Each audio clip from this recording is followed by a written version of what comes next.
Boa noite a todos. Agradecemos a presença de todos.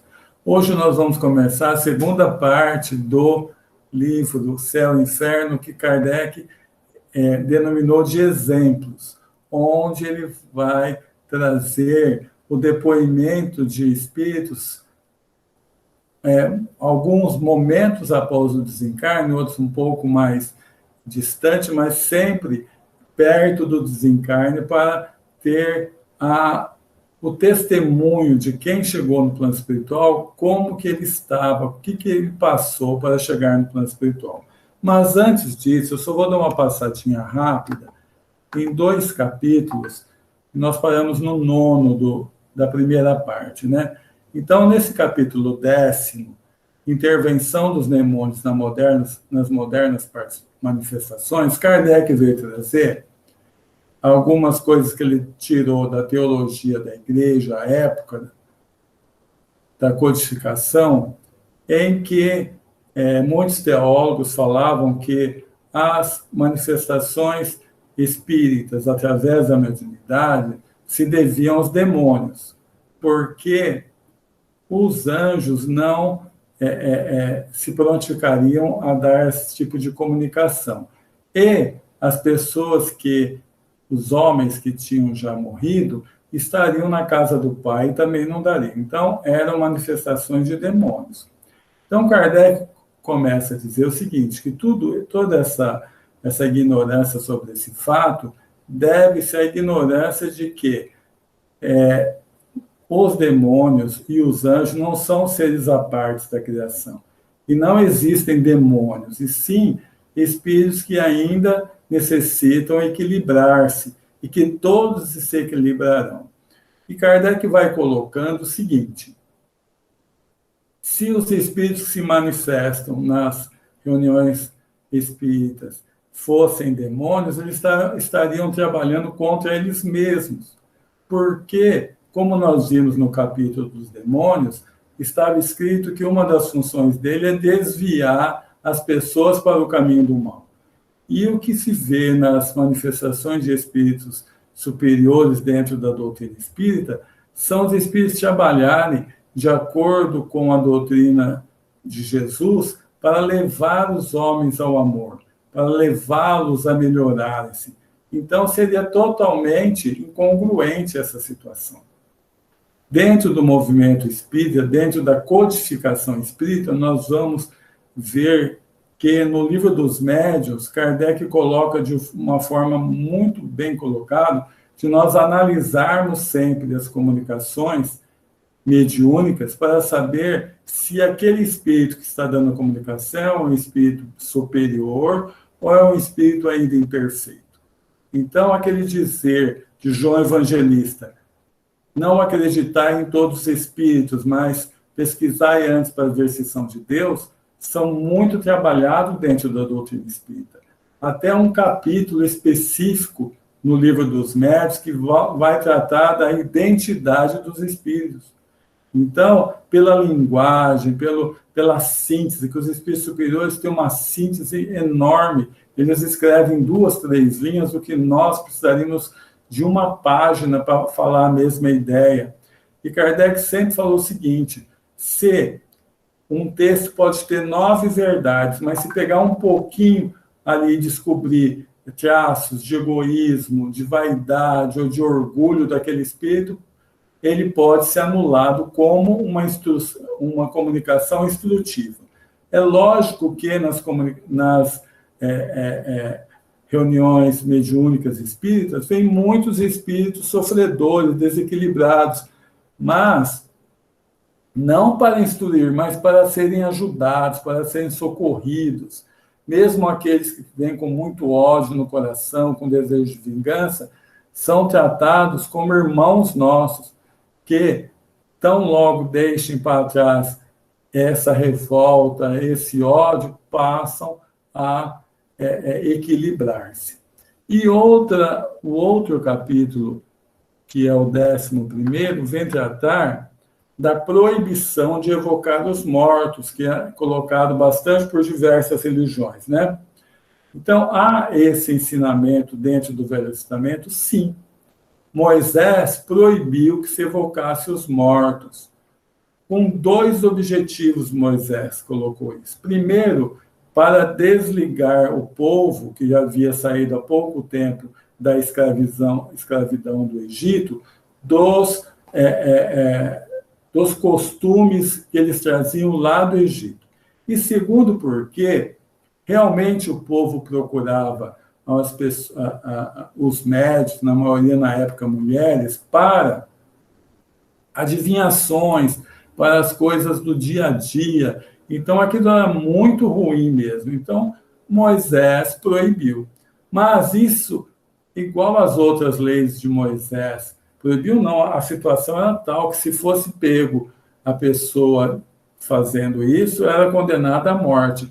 Mas nós aprendemos nas revelações, no capítulo 1 do Evangelho segundo o Espiritismo, que as leis de Moisés se dividem em 2. As divinas são os 10 mandamentos, e a lei de justiça que vigora até hoje. Mas Moisés teve que colocar uma lei civil bastante dura, porque o povo era muito revoltado. O povo, pode ser que muitos de nós estivéssemos lá, éramos muito indisciplinados à época. Então, foi por isso que ele colocou. Mas Jesus aboliu isso. Joana de Anjos coloca no livro Jesus, o Evangelho à Luz da Psicologia Profunda, quando Jesus, na sua transfiguração, né, lá no monte, aparece ao lado dele, num fenômeno mediúnico, Moisés e Elias, ali ele voltou a falar novamente na mediunidade. E no dia de Pentecostes, quando mais de 500 pessoas reunidas começaram a falar em outras línguas, começaram a ver espíritos, também eram fenômenos mediúnicos. Muitas religiões não percebem que a mediunidade independe da religião, é física. Então, um religioso que está dando um sermão, fazendo uma oração, quando ele fala que ele está ungido do Espírito Santo, na verdade, ele está recebendo uma comunicação intuitiva de um Espírito superior que está ajudando ele a levar o ensinamento de Jesus. Então, essa possibilidade dos Espíritos se comunicarem estão dentro da lei de Deus. Então, devagar, essas outras religiões vão descobrindo que muitas vezes eles estão recebendo mediunicamente, por exemplo, vão fazer um fenômeno de cura. Tem muitos religiosos que curam. Então, tem o poder magnético de quem está curando, mas ele é alicerçado, ele é, na maioria das vezes, reforçado e muito com o Espírito que está ali do lado. Quem é esse Espírito? O Espírito Santo, como não fala Espírito. Quem é o Espírito Santo? O Espírito Santo é um conjunto de espíritos superiores ligados a Jesus, né, que veio até trazer a codificação espírita, que traz na Terra as determinações de Jesus. Mas, a maioria das vezes, quando um religioso, voltando ao aspecto religioso, está recebendo uma intuição, é um espírito, não um Espírito Santo, um espírito desse nível, mas um espírito um pouco inferior, mas já com condições de ajudá-los. Mas nós, como espíritas que somos, sabemos que a mediunidade uma coisa natural, e tudo que é natural, o próprio nome diz que vem de Deus. Essa possibilidade de comunicarmos com as pessoas, os espíritos, que são nada mais, nada menos do que nós quando passamos por lá de lá. Então, o espírito é somente uma pessoa que passou por lá de lá, que tem a possibilidade de comunicar-se. Agora nós vamos entrar, então, nessa segunda parte, que é muito interessante. Então, Kardec vem trazer o depoimento de espíritos que, para relatarem como que eles chegaram no plano espiritual. E esse segundo capítulo, porque o primeiro capítulo trata da passagem, eu não dei, porque nós já tivemos esse estudo no Livro dos Espíritos, sobre a desencarnação, tanto de quinta-feira quanto de domingo, numa reunião dos pais. Então, quem quiser, já está gravado, esse estudo já está no módulo do Grupo Espírita Jesus de Nazaré. Então, nós vamos entrar justamente no segundo capítulo, que vai tratar de espíritos felizes. E vamos começar com o senhor Sanson. Então, quem que é o senhor Sanson? Ele era um antigo membro da Sociedade Espírita de Paris, que morreu em 21 de abril de 1862. Mas, antes dele morrer, ele pediu na sociedade para Kardec para ser evocado logo após a morte dele. Pois, dizia ele, ser um membro bastante inútil na sociedade, né? E ele queria poder servir a sociedade de alguma coisa do além-túmulo. Ele falou, olha, eu me sinto muito pequeno perto de vocês. Então, tão logo eu morra, me evoquem para que eu contribua para o ensinamento. E foi feito isso. Então, ele foi evocado na própria Câmara Mortuária, no dia 23 de abril de 1862, 2 dias após a morte. Então, ele começa falando o seguinte, perguntado como ele estava, né? Foi uma graça de Deus, especial de Deus, permitir que eu comunicasse, mas eu estou fraco e tremo. Estavas tão sofredor, sentis ainda vossas dores, que ele passou por uma enfermidade muito difícil para o desencarne. Então, ele tinha muitas dores. Então, pergunta para ele, você tinha muita dor, você sente essa dor ainda? Ele falou, minha posição é bem feliz, porque não sinto mais nada das minhas antigas dores. Olha que bênção, ele estava com o corpo totalmente, uma doença que provocava muita dor, e já logo em seguida do desencarne, aquelas dores todas sumiram. Ao cabo de quanto tempo recobraste a lucidez de vossas ideias? Ao cabo de 8 horas. Então, nós vimos bastante isso já quando tratamos da desencarnação, que há esse período de perturbação, que ele pode ser de algumas horas, ele pode ser de dias, né? Tem aquelas situações onde o espírito, depois de muito tempo, ainda nem percebeu que tinha morrido ainda, porque como ele não tem a consciência do perispírito, ele se vê num corpo, muitas vezes ele não percebe que morreu. Então, ele demorou 8 horas para recobrar a lucidez das ideias dele. Conservar-se as vossas ideias até o último momento, ou seja, enquanto ele estava encarnado, ele conservou a ideia dele até o fim, ele falou, sim, o meu espírito conservou todas as suas faculdades. Eu não via mais, mas pressentia. Toda a minha vida se desenrolou diante de minha lembrança. Isto é muitíssimo comum. No desencarne, a nossa vida passa como num filme. É um modo de nós começarmos a analisar a nossa vida, como nós vivemos. Isso é comum em quase todos os desencarnes.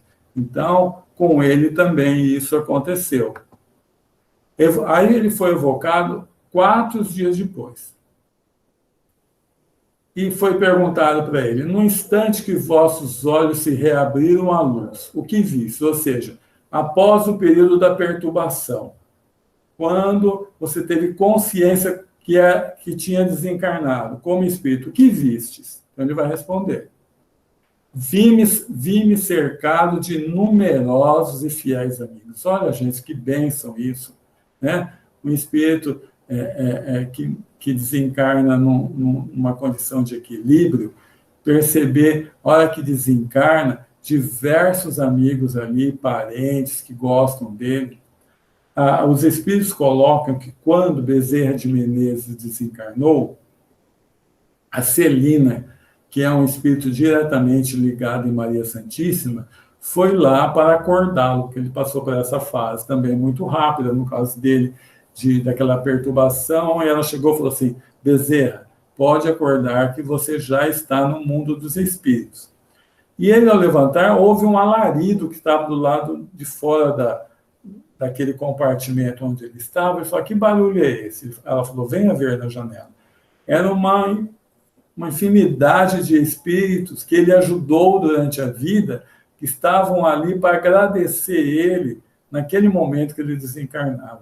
Olha que bênção de uma pessoa que teve uma vida, que trabalhou para essa vida dar certo, trabalhou para que conseguisse fazer o que planejou naquela vida.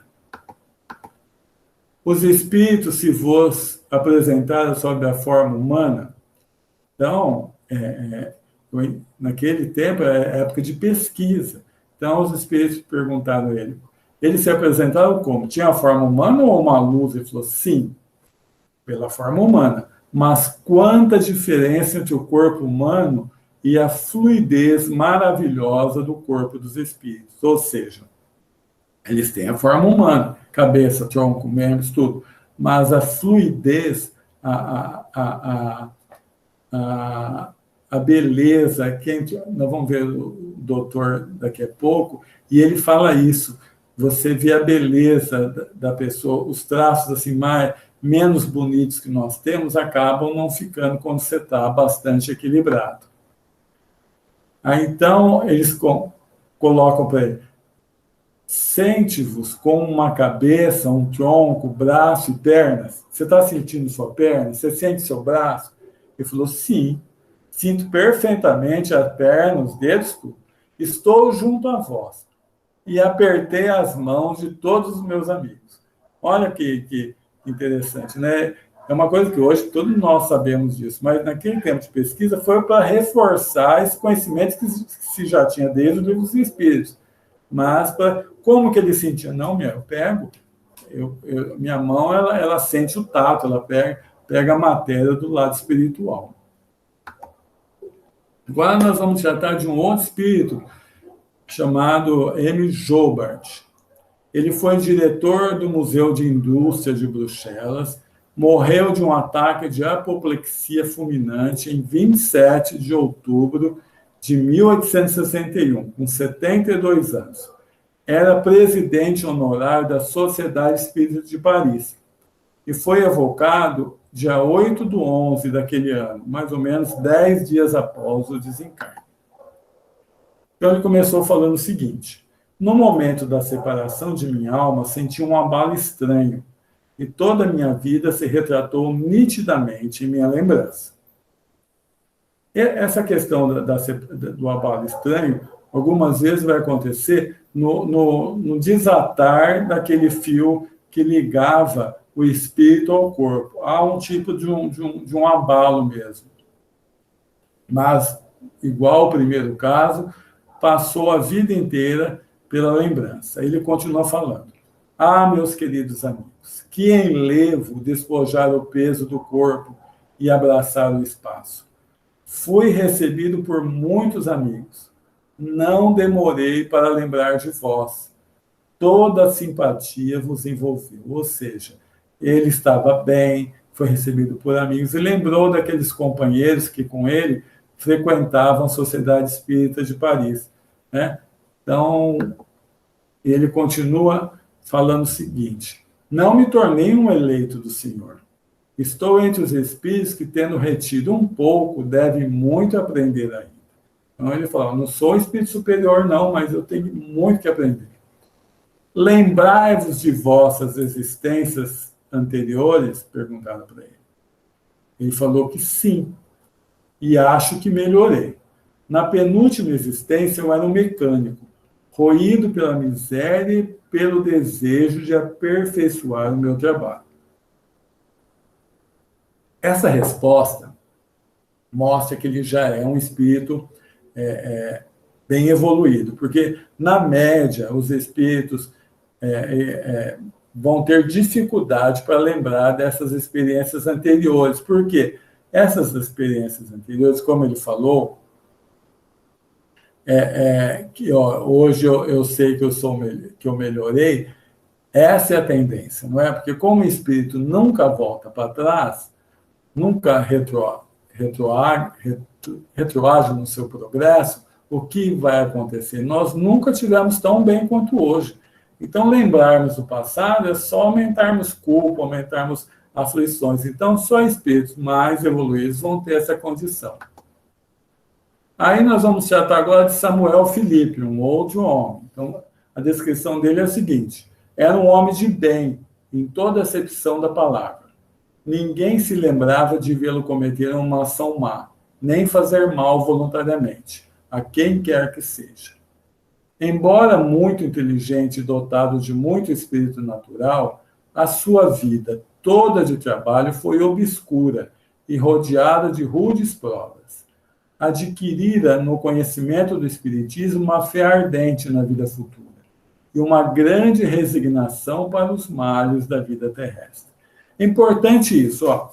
Muitas vezes nós temos na sociedade espíritos que não têm destaque nenhum na sociedade. Não, acho que até na maioria das vezes, mas são espíritos superiores, são espíritos de uma elevação moral muito grande, mas que aqui nessa vida ninguém fica conhecendo que eram espíritos tão bons assim.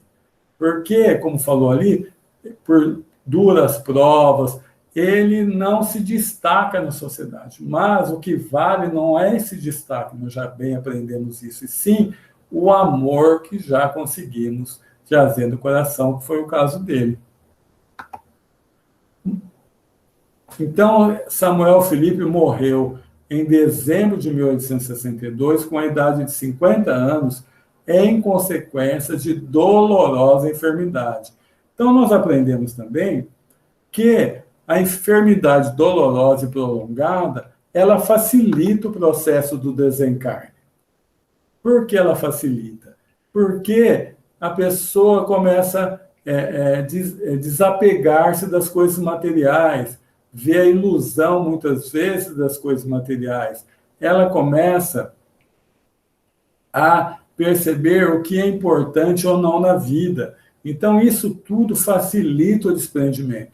Muitas pessoas falam, eu queria morrer dormindo, ou eu queria morrer de repente, mas nós já programamos mais ou menos como devemos morrer, mas morrer depois de uma dolorosa enfermidade, para o espírito não é mal, porque ele vai chegar em condições melhores no plano espiritual. Então, perguntado a ele, tendes uma nítida lembrança dos vossos últimos momentos na Terra? Ele fala, perfeitamente. Essa lembrança me retornou pouco a pouco. Então, ele lembrava dos últimos momentos que ele passou na Terra. Como se efetuou para vós a passagem para a vida espiritual? Então, ele foi falando. Sabeis de quantas tribulações a minha vida foi semeada. Jamais me faltou coragem na adversidade. Aí ele fala, Deus, obrigado, meu Deus. E hoje eu me felicito por isso. Quantas coisas teria perdido se cedesse ao desencorajamento? Ou seja, se ele não tivesse a coragem de enfrentar as adversidades sem blasfemar, sem desanimar, ele teria perdido esse ganho. Por isso que ele fala, obrigado, meu Deus, pela coragem, por ter reforçado a coragem para ele. Se minha última existência teve algum mérito aos vossos olhos, não direi o mesmo daquelas que a precedem, ou seja, por isso que a gente tem, muitas vezes, não é nos dado de uma forma muito clara o que fomos em outras vidas, porque ele mesmo já fala, ó, essa vida foi difícil, porque em outras vidas eu não trabalhei de forma como eu trabalhei nessa. Mas, graças a Deus, ele passou pelas provas sem perder a coragem. Para pagar os últimos traços das minhas faltas anteriores, era-me necessário ainda suportar essas últimas provas que voluntariamente aceitei. Ou seja, ele mesmo pediu para passar por aquelas provas para aliviar a consciência dele de coisas que tinham ficado pendentes de outra vida. Embora sofrendo cruelmente minha última enfermidade, não tive agonia. A morte veio para mim como sono, sem lutas, sem abalos. Olha uma coisa importante, ó. Nesses momentos que nós podemos estar chegando perto do desencarne, uma coisa importante é orar. Primeira coisa é orar. E depois não resistir ao fenômeno. Porque resistir, querendo se apegar à matéria, isso vai provocar em nós dores desnecessárias, né? Então, se colocar à disposição da equipe espiritual que estará contribuindo para esse processo. Isso é muito importante. Não tendo apreensão quanto ao futuro, ao conhecimento da doutrina espírita como ajuda, não me agarrei à vida. A separação se operou sem esforços, sem dor, ou seja, ele não provocou para ir antes de forma nenhuma, estava chegando no momento correto. Então, o que ele fez? Se entregou ao processo. E com isso, ele não teve agonia, ele ficou em paz e tudo correu bem. Meus despojos mortais não estavam ainda enterrados e eu os considerava com piedade, felicitando-me por estar, enfim, desembaraçado deles. Ou seja, nós devemos agradecer muito o nosso corpo. Gente, esse nosso corpo é um corpo maravilhoso que nos deu a oportunidade de viver, de amar, de progredir, mas vai chegar um momento que nós vamos ter que desligar-se dele. E continuar agradecidos a ele, mas desligar-se. Então ele continuou falando. Respirava à vontade como alguém que sai de uma atmosfera nauseante. Uma sensação de felicidade penetrava todo o meu ser. Então, uma sensação de leveza, de felicidade, de estar novamente no mundo dos espíritos. Então, essas almas que passam para lá num momento de equilíbrio, olha como é bom. Nesse mundo tão novo para vós, e perto do qual o nosso é tão pouca coisa, os numerosos amigos que aí reencontraste. É uma pergunta, né? Neste mundo tão novo para vós, e perto do qual o nosso é tão pouca coisa, os numerosos amigos que aí reencontraste vos fizeram perder de vista a vossa família e os vossos amigos na Terra? É importante essa pergunta, porque lá na descrição dos céus, das religiões, nós vimos que nos céus, na conceituação do céu, a pessoa perde a noção de família, porque ele fica diretamente só para glorificar a Deus. Então, isso que foi perguntado. Olha que ele responde, que bonito. Ó. Se houver esquecido, seria indigno da felicidade que eu desfruto. Ou seja, se eu tivesse esquecido meus familiares, meus amigos, eu seria indigno dessa felicidade que eu estou agora. Olha que ele falou, ó, frequentemente vou rever os meus.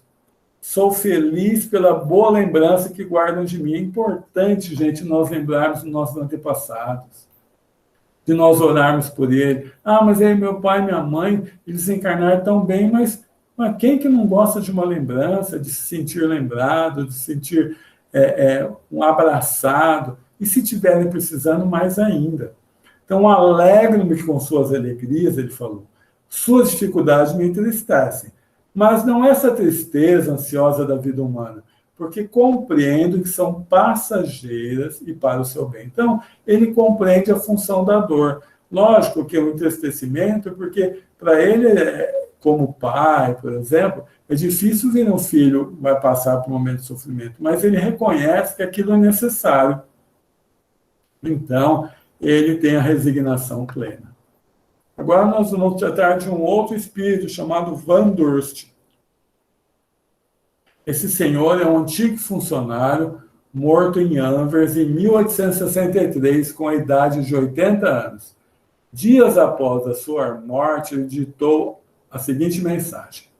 Meu amigo, a vida foi de um bem pequeno peso na balança da eternidade. Todavia, estou bem longe de ser infeliz. Estou na condição humilde, mas relativamente feliz. Não lamente senão uma coisa. Olha a importância que ele vai falar, hein? De não conhecer o que sabeis agora. Ele não é espírita. A minha perturbação seria menos longa e menos penosa.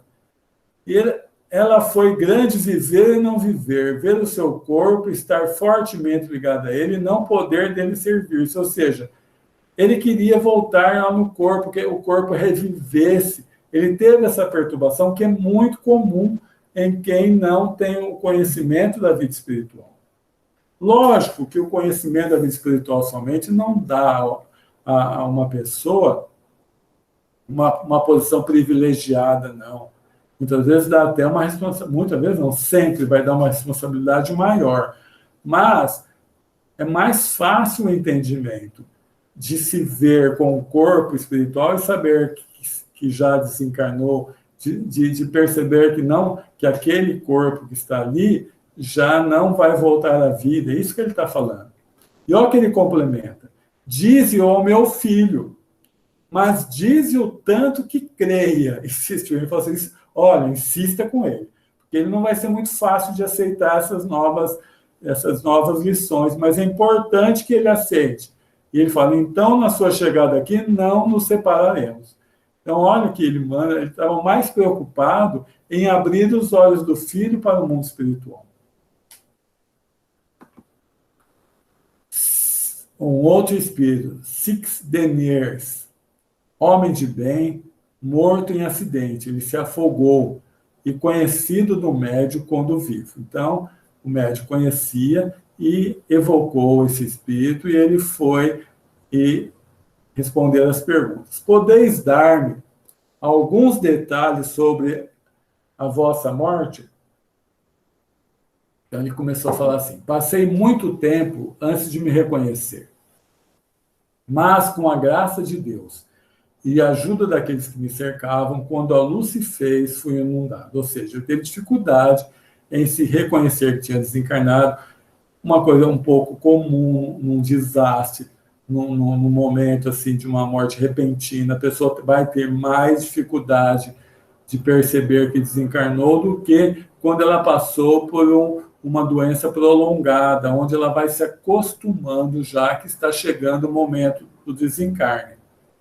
Tu podes esperar, encontrarás sempre mais do que esperavas. Olha o que ele falou para o médium, olha, você não sabe como é bom aqui, você não sabe como a coisa aqui é boa. É uma admiração espiritual que ultrapassa vosso entendimento. Isso não se pode sentir senão com a alma. Só vivendo nós vamos aprender como é bom estar numa situação equilibrada no mundo espiritual. A vossa posição foi feliz desde a vossa reentrada no mundo dos espíritos? Ele falou, não. Tive de pagar a dívida do homem. Meu coração me fizera pressentir o futuro do espírito, mas eu não tinha fé. Então, a falta de fé dele em Deus, dele na continuação do mundo, do espírito, da alma após a vida, dificultou ele nessa nova passagem, que é uma coisa normal, nunca é castigo, é uma consequência natural da vida. Aquilo que nós não temos plena fé, nós vamos chegar e desacreditar no plano espiritual. É isso que ele está falando. Tive que expiar minha indiferença para com o Criador, mas a sua misericórdia levou em conta o pouco bem que pude fazer, as dores que senti com resignação. E olha o que ele fala, olha que coisa mais importante, ó. E sua justiça, que tem uma balança que os homens não compreenderão jamais, pesou o bem com tanta bondade e amor que o mal foi depressa apagado. Olha, gente, como é importante isso. O bem pesa muito mais que o mal. E olha, ele deixou bem claro, ele passou por isso. Ele falou, olha, Deus, a sua justiça que tem uma balança que os homens não compreenderão jamais, pesou o bem com tanta bondade e amor que o mal foi depressa apagado. Por isso da importância de fazer o bem, por isso da importância de esforçarmos para isso. O bem pesa muito mais do que o mal que possamos ter feito. Agora vamos entrar no Dr. Demeure. Não sei se é assim, ó, todas vezes que passou aí, pode ser que a minha pronúncia está totalmente furada. Eu não sei falar essas pronúncias em francês, deve ser Demer. Depois o Donizete complementa isso. Morto em Albi, Albi é uma cidade e Tarn é um estado lá da França, em 25/1/1865. Então, quem foi esse Dr. Demer? O senhor de Mello era um médico homeopata, muito distinguido em Albi. Seu caráter, tanto quanto seu saber, lhe granjearam a estima e a veneração de seus concidadãos. Sua bondade e sua caridade eram inesgotáveis, e apesar de sua avançada idade, nenhuma fadiga sentia quando se tratava de cuidar de pobres enfermos. Ele falava assim ainda, ó, eu dou mais atenção para os pobres enfermos, porque aqueles que têm mais condição têm condição de arrumar outro médico, mas esses pobres enfermos não. Então, é para esses que eu dou toda a minha atenção. Além de dar remédios gratuitamente, ainda provia as necessidades materiais dos necessitados. Igualzinho Bezerra de Menezes. Você vê que esses médicos são exemplo para todos os outros médicos, né?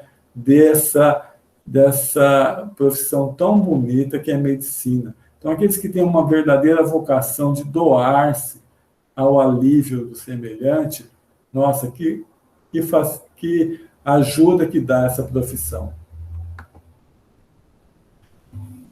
Soubemos de sua morte, Kardec coloca, em 30 de janeiro. Então, naquele tempo não tinha internet, nada, né? Eles souberam 5 dias após ela ocorrer. E o nosso primeiro pensamento foi de conversar com ele. Eis a comunicação que nos deu no mesmo dia. Oh, quanto sou feliz! Não sou mais velho nem enfermo.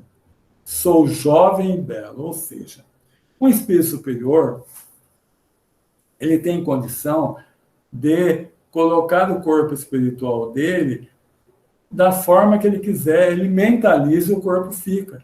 Então, o espírito assim, mais elevado, ele vai mentalizar o corpo dele e vai ficar do jeito que ele quer. Por isso que ele falou, sou mais jovem, belo, sou leve como o pássaro que atravessa com voo rápido o horizonte do vosso céu nebuloso.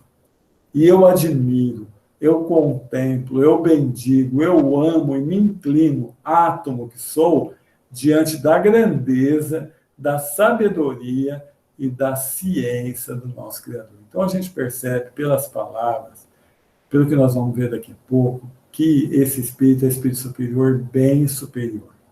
E bem superior mesmo. As 2 comunicações seguintes foram dadas no dia 1 e 2 de fevereiro.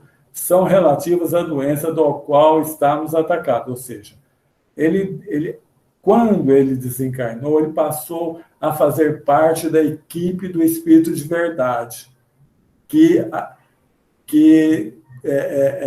estava ali junto a Kardec para coordenar a codificação espírita. E ele foi cuidar diretamente da saúde de Kardec. Então, numa comunicação, ele fala assim, meu bom amigo, tende confiança e grande coragem. Essa crise, embora fatigante e dolorosa, não será longa. E com as cautelas prescritas, podereis, conforme os vossos desejos, completar a obra que foi o objetivo principal de vossa existência. Então, ele ficou ali cuidando de Kardec. E a gente vai ver no livro Obras Póstumas que muitas vezes ele começou a ser um intermediário do Espírito de Verdade, aqueles espíritos superiores que estavam ali cuidando da codificação espírita, a levar recados, a levar orientações para o Kardec, né? Por ser espíritos assim, que tinham acabado de sair da Terra. Esses espíritos, também por ser talvez mais superiores a ele, encontraram essa facilidade dele ser esse intermediário entre o que eles estavam pensando e Kardec. Sou eu, portanto, que estou sempre aqui junto a vós, diz ele, com espírito de verdade, olha, ele reforça isso, que permito tomar a palavra em seu nome. Ou seja, ele está falando o seguinte, ó, eu estou mandando as orientações que esses espíritos que estão aqui têm que passar para você, que é mais fácil você falar comigo do que com eles, pela elevação daqueles também. como o último dos vossos amigos vindo entre os espíritos. Ou seja, eu estava tão pouco tempo agora entre os encarnados que isso facilita. Agora velarei sobre vós, caro mestre. É vosso irmão e amigo que está feliz por ser espírito. Olha que ele está falando, uma coisa bonita. Ó. Se eu tivesse encarnado ainda, eu não podia te ajudar. Eu estava lá naquela cidade longe de você. Mas agora, como espírito, eu tenho condição de te ajudar. Para estar junto de vós e vos cuidar em vossa doença. Mas conheceis o provérbio, ajuda-te e o céu te ajudará. Ou seja, eu posso fazer quase tudo, mas não tudo. Depende muito da sua vontade, da sua perseverança e dos seus cuidados, para que você não precipite uma crise que possa te trazer consequências não boas. E tem mais uma comunicação que ele deu logo em seguida, que fala assim, sou eu, Demer, o amigo do senhor Kardec, dando para outros médicos para transmitir para ele. Venho dizer-lhe que estava junto dele quando do acidente que lhe ocorreu, e que me fora funesto ser uma intervenção eficaz, a qual fui feliz em ajudar. Ou seja, ele passou por um problema, que não me lembro em uma das costas, mas quase certeza que foi do coração. Então, podia ser um acidente que tiraria a vida dele naquele momento, mas o médico estava ali do lado e, com a ajuda dele, conseguiu suplantar aquele problema. Então, eu acabo por aqui, acabando com 15 minutos certinho, e eu passo a vocês, quem quiser fazer alguma questão, tem agora o microfone, pode perguntar, pode contribuir com alguma situação. Mas acho que tem uma mãozinha, não sei se é o Sérgio que está perguntando. Sérgio, pode falar, Sérgio. Tem alguma comunicação de Kardec logo em seguida do desencarne dele? Para vocês? Tem na Revista Espírita, não é, Donizete? Que eu me lembro, logo em seguida, porque a Revista Espírita ela ficou uns 2, 3 meses sem ser publicada depois do desencarne de Kardec, e quando publicaram, se eu não me engano, o Donizete pode lembrar melhor, mas parece que já tinha a comunicação de Kardec logo após o desencarne, se eu não me engano. Você lembra, Donizete? Realmente tem, Edson, até ele passando orientações sobre como deveriam proceder. E constam 2 comunicações aqui no Brasil, de um médium que eu não lembro o nome agora, que foram creditadas a Allan Kardec também, no começo do século passado. Correto. Acho que o Donizete respondeu, né, Sérgio? Acho que seria importante, no próximo evento, a gente tentar ler para ver a opinião do próprio Kardec, de Allan Kardec, sobre o seu desencarne. Uma sugestão. Tá certo. Eu vou tentar pesquisar alguma coisa. Obrigado, Sérgio. Mas parece que ele não fala nada da desencarnação dele, não. Eu também não lembro disso, não. É mais orientando o que deveria ser feito, né, Donizete? Na sociedade, na continuação das obras disso. Mas eu vou dar uma pesquisada. Edson, acho que seria interessante, para relembrarmos, você falar um pouco sobre a classificação dos espíritos, porque você falou hoje dos espíritos superiores, né? Acho que seria interessante.